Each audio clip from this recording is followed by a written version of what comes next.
आप देख रहे हैं सिटीजन वाइज। मैं हूं शब। सिटीजन वाइज में वक्त हो चुका है दिन भर की तमाम खबरों पर नजर डालने का। तो आइए देखते हैं क्या है आज की खबरों। हिमाचल प्रदेश में 3 विधानसभा सीटों पर हुए उपचुनाव में बीजेपी को बड़ा झटका लगाया है। यहां की देहरा और नालागढ़ सीट पर कांग्रेस उम्मीदवार ने जीत दर्ज की है। वहीं हमीरपुर में बीजेपी के आशीष शर्मा ने जीत हासिल की। देहरा में सीएम सुखविंदर सिंह सुक्खू की पत्नी कमलेश ठाकुर ने 9,399 सीटों से बीजेपी के होशियार सिंह को हराया है। वहीं नालागढ़ में कांग्रेस के हरदीप सिंह बावा ने जीत हासिल कर ली है। उन्होंने बीजेपी के कृष्णलाल ठाकुर को चुनाव हराया है। हमीरपुर में भारतीय जनता पार्टी के आशीष शर्मा ने 1433 वोटों से जीत हासिल की है। उन्होंने कांग्रेस के डॉक्टर पुष्पेंद्र वर्मा को चुनाव में हराया है। वहीं हिमाचल चुनाव रिजल्ट पर सीएम सुक्खू ने कहा है कि हम बीजेपी के गढ़ में जीते हैं। अब आगे क्या कहा है देखिए इस वीडियो में। देखिए, हिमाचल की जनता ने हमें 40 सीटें दी थी।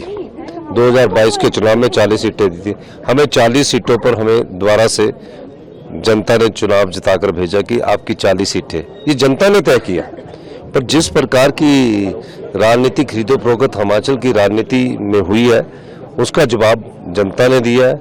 और ये सही संदेश भी है कि भविष्य में कोई भी राजनीतिक दल है इस प्रकार की खरीदो फरोख्त करने की हिम्मत नहीं करेगा, क्योंकि जनता हिमाचल की बड़ी जागरूक है और जागरूक मतदाता ने आज अपना फैसला सुनाया है। और 3 जो आजाद विधायक थे इनको इस्तीफा देने की जरूरत नहीं थी, जिसमें से आज 2 चुनाव हार रहे हैं। एक पर हम थोड़े वोटों से पीछे चल रहे हैं, लेकिन मेरा मानना है कि इन 3 विधायकों को इस्तीफा क्यों दिया। ये तो आजाद विधायक थे, कांग्रेस पार्टी काम नहीं करती, भारतीय जनता पार्टी के साथ चले जाते, लेकिन जनता ने इनको भी सबक सिखाया। यही जनता की जीत है। जो देहरा में 5 चुनाव में लगभग 25 सालों बाद कांग्रेस जीती है, क्या 18 महीने की जो सुखविंदर सिंह सुक्खू की सरकार है उसको मैंडेट मिला? देखिए, देहरा उपचुनाव में मैंने अपनी सरकार की साख भी दांव पर लगाई थी और 25 साल से कांग्रेस पार्टी वहाँ चुनाव नहीं जीत पा रही थी।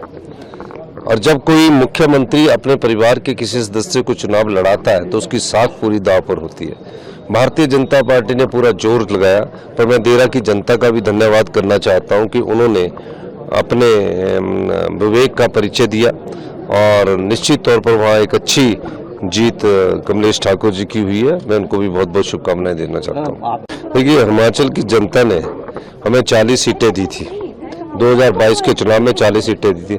हमें 40 सीटों पर हमें दोबारा से जनता ने चुनाव जिताकर भेजा कि आपकी 40 सीटें, ये जनता ने तय किया। पर जिस प्रकार की राजनीतिक खरीदो फरोख्त हिमाचल की राजनीति में हुई है, उसका जवाब जनता ने दिया है।